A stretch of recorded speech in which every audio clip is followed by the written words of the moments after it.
亲爱的朋友们，欢迎来到微光夜读。身为销冠，带新人跑业务，10万的绩效却全提新人账户上了。我拿着自己的工作留痕跑去找人事，人事却不干人事。你和小王一起跑的单，给谁都一样。再说了，师傅领进门，修行在个人。人小王高高帅帅，没准客户看上的就是他呢。我气疯了，拿自己赶了半个月的项目书质问他，却不耐烦摆摆手。人小王自带背景，还真以为这10万绩效都是你跑出来的啊？草根永远都是草根。懂。接下来开始我们本期故事，记得点击订阅并开启小铃铛，怕员工年底离职。公司奖金都是年后发，过完年公司就该发奖金了。我盼工资盼了半个多月，给家里买什么东西我都计划好了。可谁成想，好不容易盼来工资到账短信，给我的不是惊喜，反倒是惊吓。工行到账提醒，尾号8228，交易金额2500元，备注工资。看着那醒目的数字，我一度以为自己看花眼了。我平时的工资加绩效都是1W 上下，怎么这次就给了我一个底薪？来不及思索，我急忙跑到人事部门询问情况。人事经理李雪梅推了推眼镜，你的工资没问题啊？我愣了一下，李姐，您平时做工资也知道，我每个月薪水都不下8000，而且我今年跑了很多客户，光奖金就应该有10万的，麻烦您帮我好好看下行吗？李雪梅哦了一声，天宇啊，忘了告诉你了，咱们公司近期运营出现了问题，现在始终处于亏损状态，所以大家的绩效奖都没有了。没有了？这么大的事情为什么不下个通知啊？我一时间无法接受，如果没有绩效奖的话，每个月2000多工资谁 TM 干啊？李雪梅侧脸看我，眼神不悦。行政部和人事部是合并的，我这样说就是在变相埋怨他。为了我那10万奖金，我赶紧补充道歉，抱歉李姐，我失态了。公司出现问题，那确实应该以公司为重。月度绩效奖金我就不问了，可年度的那10万，李雪梅白了我一眼，甩过头去打开电脑看了一眼，随便说道：10万给王磊了。啥？王磊？为啥？王磊是今年公司安排给我带的新人，我谈的业务他都有跟着，但我是谈业务主力，凭什么钱要给他？我再三确认，可李雪梅明确告诉我钱已经打到王磊账户上了。我气不过，马上跑回工位去拿笔记本，里面记录着我工作的所有细节。同事们见我如此慌张，连忙问我怎么了。我紧咬牙齿，没事。而王磊却在这时凑了过去，假惺惺道：师傅，出啥事了？我死死盯着他的眼睛，但王磊丝毫不躲闪，嘴角甚至还扬了起来。师傅，我今天刚发的奖金，晚上请你吃饭啊。用不着。我冷冷地回复一句，立刻又去了人事部，把我的工作留痕交给李雪梅。结果人家连看都不看一眼。我不看这个，师傅领进门，修行靠个人。你和小王一起跑的，给谁都一样。再说了，人小王高高帅帅的，没准客户就是看上他了呢。听了这话，我差点吐血。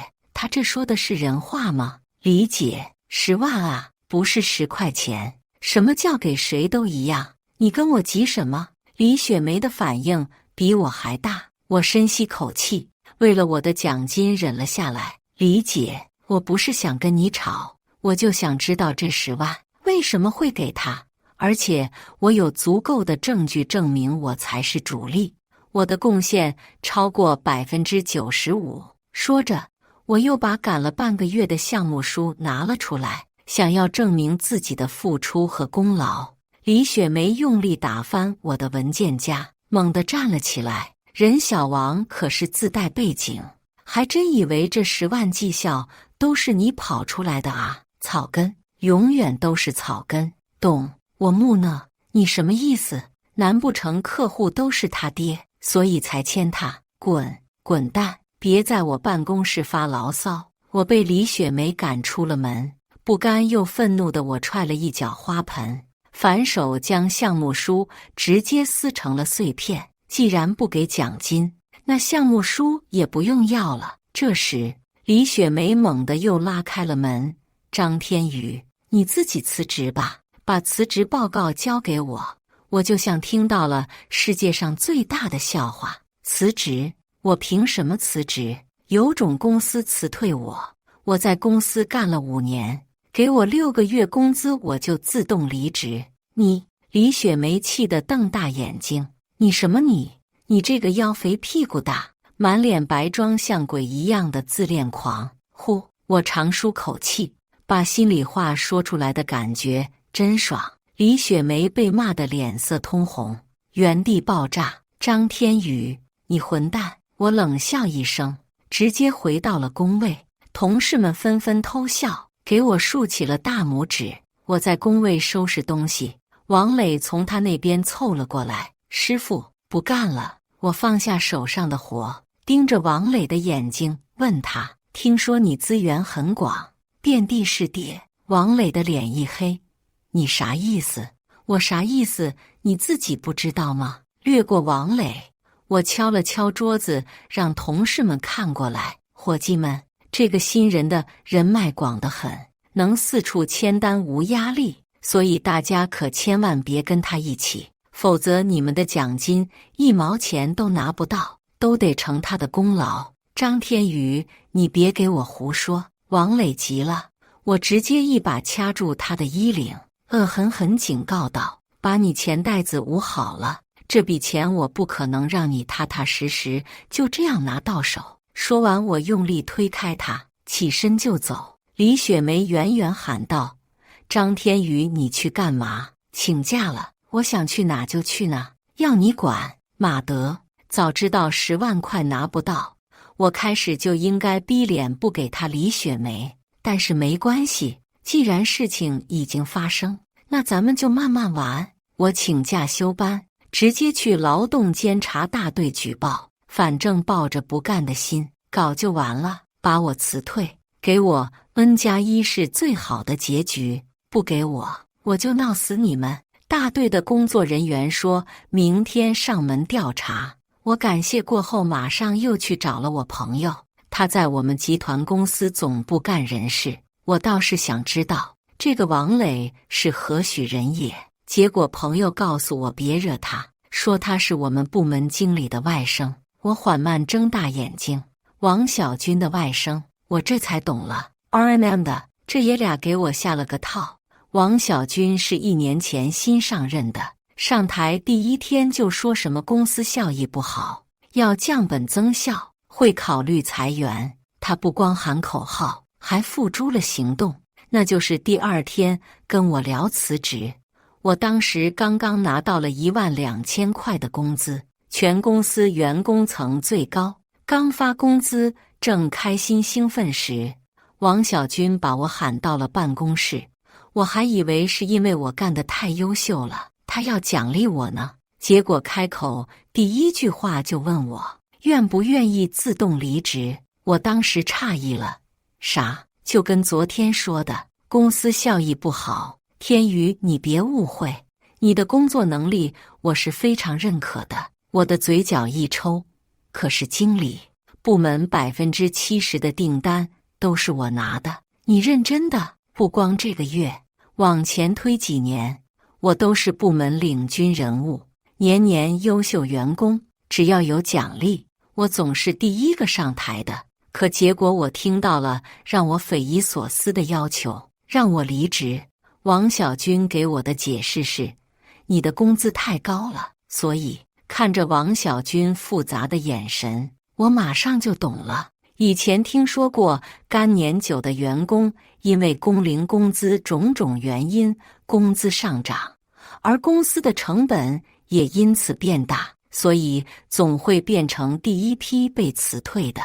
王小军可能认为我没那么重要，有人能代替我的位置吧？多的我也没说，表示离职可以谈谈补偿。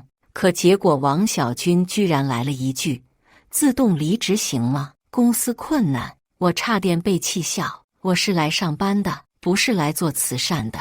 自动离职不要补偿，我脑子没泡，所以当即表示拒绝。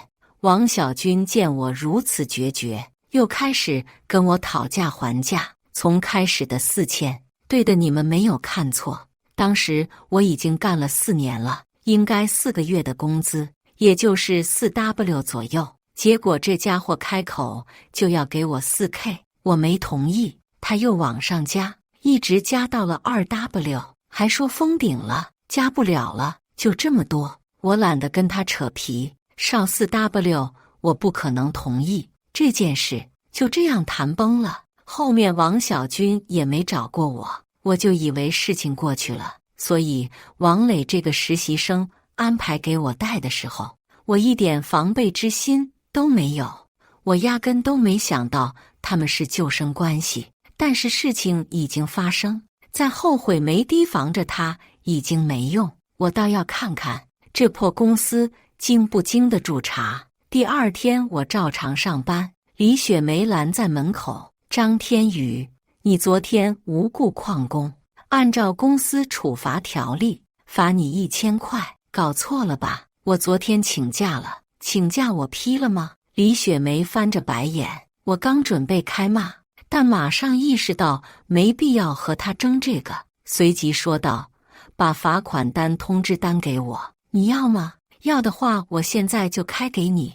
李雪梅从口袋掏出罚款单，行云流水一套签字就递了过来。偏偏就在这个时候，2个身穿制服的监察大队的人上来了。李雪梅眯着眼往那边看，好像想看看是哪个部门的。结果看到后，她手一抖，想把罚款单收回去的时候，被我一把就给拽了过来。李雪梅慌了：张天宇，你，我跟你开玩笑呢。呵呵，玩笑？不好意思，我没跟你开玩笑。劳动法明确规定，公司不得以任何形式对员工进行罚款，只有职能部门，而且只针对公司有处罚的权利。哦，对了，还有一个例外，那就是对公司造成重大损失的，可追究不得超过月薪20%的罚款。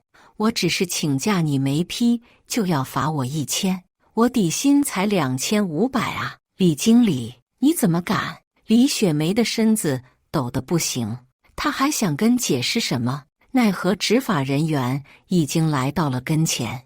你们公司负责人在哪儿？你好，我是公司的人事经理，各位领导有什么事可以先找我。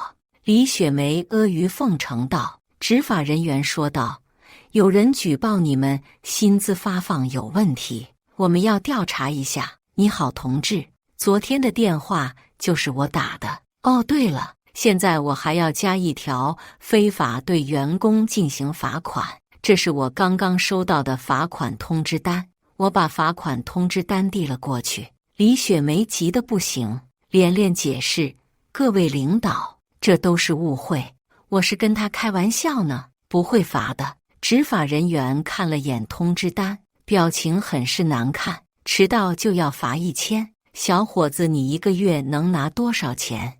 我伸出2根手指，上个月给我2500，就是我昨天举报的那件事。执法人员点点头，对李雪梅说道：叫你们负责人过来吧。李雪梅见情况已经挡不住了，只能把王小军喊了过来。当看到我和执法人员站在一起的时候，他那脸瞬间一正。李雪梅立刻迎过去，跟他说了一下事情经过。王小军看向我的眼神中充满了厌恶和愤怒。嘿嘿嘿，2位去我办公室聊吧。不用去了，你是负责人对吧？针对工资问题和这次罚款，你出一个纸质解决方案，交到我们大队。小伙子，我们会持续跟进这件事，有什么最新进展，也可以随时打电话举报。谢谢。送走2位执法人员以后，王小军瞬间爆发了。张天宇，公司养你，你反过来给公司找麻烦，你最好自动离职，否则公司不会就这样善罢甘休的。王小军的吼声把同事们都惊动了，纷纷走出来看热闹。我是一点逼脸不给，不怕出丑那就来养我，1个月给我开2500，养我，让老子每天007。一听这话，不少同事们都面面相觑，议论纷纷，那表情似乎是没有想到我工资只开这么点。这也让我瞬间意识到，整个公司被坑的怕是只有我一个人。我指向王小军，缺我少我的1分钱我都不会让，该给我的全部都得给我。王小军作为一个部门经理，啥时候这样被指着鼻子威胁过？气得直跺脚。你自己不行，怪得了别人？我不行，你那双眼睛是用来撒尿的吗？自己看看公司的业绩，有多少出自我手？这就是你跟领导讲话的态度吗？李经理把这一切都录下来，以顶撞上司为由开除他，1分钱补偿不给。好啊，赶紧录。刚才录下来了没有？实在不行我再说一遍，让你录得清楚点，我看你敢不敢开除。王小军脸红脖子粗的，大喘着气，都不知道该说啥了。一旁的王磊见状，瘪着嘴来了一句：这1年来，你以为那些业绩都是你用双脚跑出来的？我针锋相对，马上把矛头转向他。怎么着？你是部门经理的外甥，就可以打着有背景的幌子抢我奖金？来，现在就给你个电话，给公司最大的合作商李总支一电，我看你跟他什么关系？王磊被我一说，瞬间软了。我冷笑一声，没有电话。没事，我这有。我直接把电话拨给了李总。王小军吓得赶紧拦我：张天宇，你有病吧？跟人家李总有什么关系？给我挂了！干了见不得人的事儿，还怕人知道？我看有病的是你！撤到一边。我直接把事情的来龙去脉跟李总说了一遍。反正我没好，公司也不用指望好，就算一个负面影响，我也得给他。电话挂断后，我加大炮火继续对王磊、王小军，还有你李雪梅。今天执法大队的人也来了，你们要不给我一个合理的解释，咱们试试看。我的冲动没有白费，剩下的月绩效，当天他们全都给我补回来了。但是那10万块的奖金还没有着落，我也不急，凑合到发3薪的时候再说。以我的薪资，那几天我定要让他们赔我个几万块。只是我没有想到，这3个不干人事的人居然把矛头指向了我之前的几个项目。是李雪梅率先找到我，说我之前的项目出问题了，让我给一个合理的解释。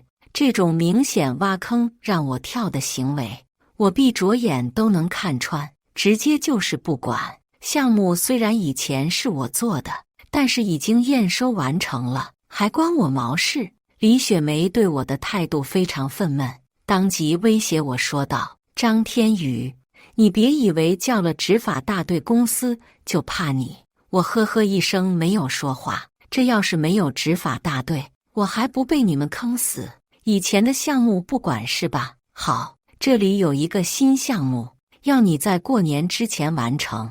李雪梅没好气地把一个文件夹丢在地上。我冷哼一声，传我电子版吧，最近腰杆子硬，弯不下。说完，我直接转身离开了他的办公室。不一会儿，李雪梅把电子版给我传了过来。我打开一看，又是个圈套。这个项目不是已经摒弃了半年多吗？现在重新拾起来，无非就是想坑我。但是我又没有合理的理由拒绝，否则被人扣上不服从公司安排的帽子，我就会被无偿辞退。而偏偏就在这个节骨眼上，王小军从旁边路过，拿着电话，不知道在和谁聊。哎，刘队您好，我是王小军，最近有时间吗？想请你吃个饭，也没啥大事，就是公司里面有个刺头，搞我们公司不说，还拿您的执法队压我们。王小军阴阳怪气，故意在我旁边放大声调，生怕我听不见似的。我站起来，走到他的身边，直接抢过了他的手机。王小军吓得立刻呵斥我，让我赶紧把手机还给他。我点开一看，手机还锁着屏呢，不由得用一种异样的眼光看向王小军。我说：王经理，你是不是个秀逗啊？假装打电话吓我，用不用我告诉你，管我们这片的执法队队长姓林。周围的同事们都被这一幕逗得捂住了嘴。要说王小军也爱搞这出，之前假装给董事长打电话，生生把公司里面一个主管的亲戚给逼出了水面，然后就以严打裙带关系为由给人开除了。不过这也对上了他刚开始来的降本增效，毕竟那个小主管的亲戚拿的工资可不低。但是后来我们才知道，王小军压根就不认识董事长，之前被识破了一次，现在还玩这出。王小军一时间有些下不来台了，指着我的鼻子说道：张天宇，咱们从现在开始没有朋友关系，只有上下级。我命令你马上把你手里的那个项目完成，否则我有理由开除你。听了王小军的话，我突然豁然开朗。是啊，我手里面还有一个项目呢，就是给李雪梅看过，后来气急败坏的在她门口给撕掉的那个。我手里有项目，还接那个陈年老旧根本完成不了的项目干嘛？先把新年三新糊弄过去再说呗。我朝着王小军笑了笑，谢谢你啊，王经理，你谢我啥？还不赶紧把那个项目给我？没做完呢。没做完？你扯什么扯？李经理都已经跟我说过了，你还给他看过。哦，那是启动方案，正文一个字没写呢。我雇你1个月，结果你1个字不给我写，我要扣你的钱。上个月工资都发完了，你扣我啥钱？那我开除你，公司又没给我定任务，你开啥除？除非给我 N+1。张天宇，王小军气到颤抖，我冷哼一声，没再理他，径直回了工位。气死你拉倒！这边刚跟他干完，那边李雪梅又找我，说是让我把手头的项目交给王磊，我先做新的。我没答应，项目启动方案都有了，我凭啥拱手让给他？事到如今，我算是跟王小军、李雪梅彻底撕破了脸。不过也正应了网上说的那句，当一个人无所惧的时候，那工作起来是真的轻松，再也不像牛马了。时间一天天过去，我主打一个死猪不怕开水烫，公司不管交给我什么任务，我都以手上有项目没完成为由拒绝，他们也不敢擅自直接开除我，都搁那憋着气呢。突然一天，王小军叫我去他办公室，一进门便板着脸跟我说道：我给你 N+1，你辞职吧，我实在受不了你这个员工了。看样子他是想省掉三薪的钱。哎，话可不能这样说。我纠正了王小军的措辞，是公司要优化，我是被优化掉的，不是我个人原因造成的。是，不管怎么样，你马上给我走。我耸了耸肩，不好意思，我辛辛苦苦干了一整年，那10万块奖金怎么算？你做梦呢吧？之前的话说的还不够清楚吗？是王磊靠他自身背景完成的订单。王经理，您这样说话就没意思了，不然我帮你调查一下，集团公司我也有人。王小军做贼心虚，看着他后牙槽都快咬碎了。张天宇，按你这意思，王磊跟你跑了1年，他就一点功劳都没有？呵，废物一个，有什么功劳？如果有的话，沏茶倒水算吗？不过我这个人呢，也不是太小气，算他没功劳有苦劳吧，给他5000块钱置办点年货，这是我最大的底线。王小军跟我在办公室协商了1个多小时，就跟第一次劝我离职似的，各种压价砍价，但是我1分钱都不给他降。既然拿准了想让我走，那不好意思，少1分都不行。最终还是王小军妥协了。王磊把他那10万块钱退回，公司转给了我9万5。收到钱的那一刻，我带着讽刺意味地拍了拍王磊的肩膀，看好了吗？这是为师最后教你的人生道理，靠山不强靠不住，打铁那还得自身硬。王磊的表情变化都能出个表情包了，气得直咬牙。我没再搭理他，跟共同奋战了好几年的同事们一一告别后，潇洒地离开了公司。离职以后，我没打算回家，打算把工作先找好，所以就投了几个简历。人只要有经验有实力，不怕没有公司要。很快我就得到了回复，顺利地通过了面试。我对这家公司非常满意，薪水不错，关键没有那么二逼的领导。我们双方约定好了下个月上班，这下自己的出路也找到了，我也准备回家。可就在这时，以前的一个同事突然给我发了条消息：天宇留点心，我看你的离职补偿金，他们好像不太愿意给你。说完就给我发来了一条视频，视频里王小军正一脸愤怒地给大家开会。张天宇的事情你们也都看见了，无组织无纪律，给公司造成了巨大的损失。虽然公司答应给他 N 加的补偿，但我在这里可以明确告诉你们，他想拿到钱门都没有，有种就让他去告，去仲裁。我宁愿把这钱用来打官司，也不给他。你们如果有不服气的，可以试试看。像张天宇这种人，露头一个秒一个。看了同事发来的视频，我暗自咒骂了一句：这个王八蛋是准备恶心我。我给王小军打去电话，他不接；给李雪梅打也同样如此。后来再给他们打的时候，我发现自己被拉黑了。好，你们不忍，那就别怪我不义了。我推迟回家的时间，坐上出租车，立刻赶到公司。王小军见到我后，态度极其敷衍。怎么了，张天宇？咱们解除劳动合同不是已经签了吗？几万块钱而已，等一阵子不行？不好意思，我只按合同办事。当时写的是离职后次日发放补偿金，所以我一刻都等不了。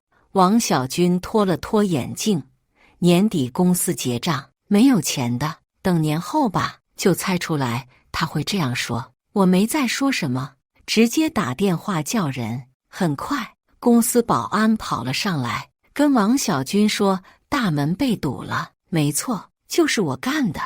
我从劳务市场里面找了3个大娘帮我堵门。王小军见状，马上看向了我，我冷笑一声，看我没用，反正钱不到位，大门你别想开。我没时间跟你耗，也没时间跟你打官司，拿到钱咱们两清。王小军愤怒地拍案而起，隔着办公室的门朝外吼：是谁嘴欠？事情闹得动静不小，王小军都报警了，但是报警有什么用？白纸黑字合同里面写着呢，我只是过来拿钱，至于方式对不对，那我不管。警察来的时候我也是这样说的，我1没打人，2没骂人，警察也只能调解。后来警察也建议让公司把钱付了，毕竟合同白纸黑字写得清清楚楚，也没必要拖下去。王小军没了办法，又一次败在了我的手上。这下钱算是全都到位了。我当着所有同事们的面，给那3个劳务市场的大娘发雇佣费，一边发一边说，有的时候对付这种完蛋公司，用完蛋的方式就非常舒服。我只教一次，你们如果用得上，学不学得会就看你们自己了。事情办完，我启程回家。年前在家那几天没过够，我得再回去躺躺。5年来，我第一次成为钱多多，也体验了一把小土豪的快乐。可就当我拎着大包小包在回家的路上时，好几个客户打电话问我为什么辞职了。这些人我跟他们接触的次数太多了，说是客户，其实已经成为了朋友。我就是啥说啥呗。本来跟这个领导干着也不开心，刚好赶上能拿点补偿金就走了。客户跟我聊了一会儿就挂了，本以为是最后一次打电话嘘寒问暖而已，怎料第2天王小军又把电话打了进来，开口便质问我，张天宇你可真行啊，仗着自己的职务优势，把不少的客户都发展成你的固定资源了。我听这话还有点懵，但是猛归猛，该不惯着照样不惯着，直接把他痛对了一顿，然后挂了电话。王小军紧接着又打了进来，这次说的话更加离谱，你回来上班吧。我皱眉揣摩，似乎是明白了，难道我手里的那些客户因为我的离职，于是放弃跟公司合作了？仔细想想也不是没有可能，毕竟我们这个公司做的服务价格都是透明的，每家公司的收费标准都差不多，选择谁都一样，大概率是接我的班，继续跟客户接洽的那个人，跟客户尿不到一个壶里。但是话说回来，这关我屁事。首先我已经找到了更好的公司，再说了，有这么个2逼领导，我也必不可能回去，所以我马上就将他给拉黑了。后来有好几个同事都给我发消息说，王小军在公司里面都快炸了，各种骂我、贬低我、诋毁我。我只是笑笑，骂就骂呗，不疼不痒的。在老家，我踏踏实实的过了个一阵子，跟家里人其乐融融，美美滋滋。出来工作这5年来，我也是头一回这么放松。接着年过完了，心也该收收了。我启程准备去新公司，可却在此时被告知不用去了。我目愣询问为什么，新公司的 HR 没给我任何解释。我马上托关系询问，接着查到了一件让我暴跳如雷的事情。王小军仗着行业互通举报我，说我是个小人，卷了客户之后就威胁涨薪，不给涨就带着客户投奔下一家。关键是要求的薪资非常离谱，一般公司根本就承受不了，所以导致新公司出于担心，直接放弃了我。我气得牙齿发痒，这个王小军简直混蛋。然而不出10分钟，这个王八蛋就用一个新的号码打给了我。张天宇，你可真行啊，还把我拉黑了。新公司的事情你已经知道了吧？现在你只有一条出路，就是回公司上班，你考虑一下。我本想骂他祖宗18代，然后继续找下一家，但是仔细一想，这样不行，我总不能一直被他污蔑泼脏水，所以我忍辱负重回去了。同事们都怜悯地看着我，王磊则阴阳怪气，呀，师傅在外面混不下去了，呵呵呵呵。我连正眼都没瞧他一下，直接去了王小军的办公室。王小军冷笑着看我，天宇，接下来好好干，你的薪资我给你涨了，以后每个月5000，固定5000。王小军的意思是，以后我没有奖金，只拿固定工资，而且还特意提醒我，别人每个月都没有固定任务，但因为你比较特殊，所以你有。王小军，你不觉得自己很卑鄙吗？恶意压榨我，还肆意诋毁，我诋毁你了吗？你是不是卷走了客户？我没有卷走任何客户，公司丢掉他们，是你找的接班人不行。你可拉倒吧，是个人都比你能干，工资还比你拿得少。王小军冷嘲热讽了一番，就让我出去干活。我的工作不仅仅搞项目，还得兼职打扫卫生，给王小军、李雪梅他们端茶倒水。为了达成自己反击的目的，我始终默不作声。这样的行为在别人眼里看来都成了妥协，所以半个月后，王小军、李雪梅这两个膨胀的人终于膨胀到不能自已了。有一天，我拿着文件进去，这两个人当着我的面讽刺：“李经理，你看见了没？对付某些不听话的员工，只需略微出手，就能让他服服帖帖的。”李雪梅冷冷地看了我一眼，不屑地说道：“咱们行业是个大家庭，确实把话一传就能断了一个人的路。王经理，还是你有头脑啊！”我银牙紧咬，一把文件甩了过去：“你们两个卑鄙小人，这就是作为公司管理者的觉悟吗？”王小军和李雪梅被吓了一跳，缓和过来后，指着我的鼻子骂我：“张天宇，这就是弱肉强食，你在这发什么牢骚？李经理，我觉得给他开的工资还是太多了。这样吧，从下个月开始，每个月3000，谁他妈愿意干谁干！”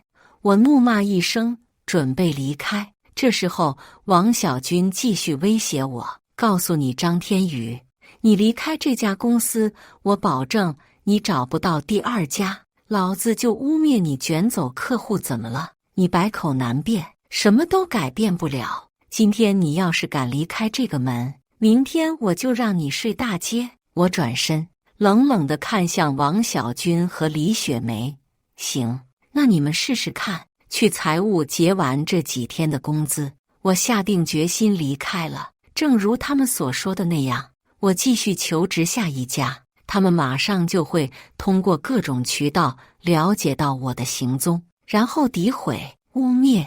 但一个地方我不会再2次跟头了。于是我当即发起反击，在我们行业群内把他们两个当时在办公室里对我说的话原封不动地发送了出去。不仅如此，我还把近5年的业绩、荣誉奖项用 PPT 的方式全部公布，最后附上一句：“这就是吴德公司对待员工的方式。”群内顿时鸦雀无声。接着，不少人私信我，向我抛出橄榄枝。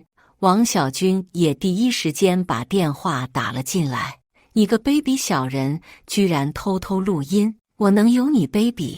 我直接挂了电话。不出1天，公司就在行业圈里面火了，不少求职者紧急避雷，同行业也趁机对我们公司冷嘲热讽。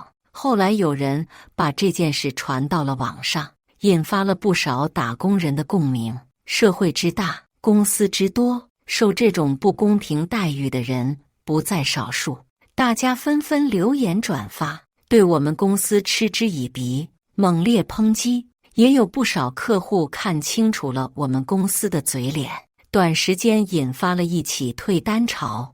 王小军和李雪梅感觉事情压不住了，紧急与我协商，希望通过赔偿我精神损失，让我出面说明这些事情都是假的。但什么钱能拿，什么钱不能拿，我自己还是心里有数的。想给我点钱就息事宁人，做梦！随着在网上发酵的越来越狠，终于集团总公司也注意到了这件事，并火速用官媒进行了反馈，在全网宣布将违规的部门经理王小军、人事部经理李雪梅开除。随后又进行深挖，把王磊这个关系户给揪了出来，不光直接开除，还把近1年来的业绩派专人核实了一下，多发的工资全部扣除。就这样，3人火速被处理。处理完后，集团总部人事，也就是我那个朋友给我打电话，他问我愿不愿意继续留下来，说是总部的意思。我没有犹豫，直接拒绝了。接着有一个电话老师打给我，想让我去他们公司入职。我翻开通话记录，发现这不是第一家被蛊惑的那个公司吗？同行三言两句就能相信，去这个公司也没啥意思。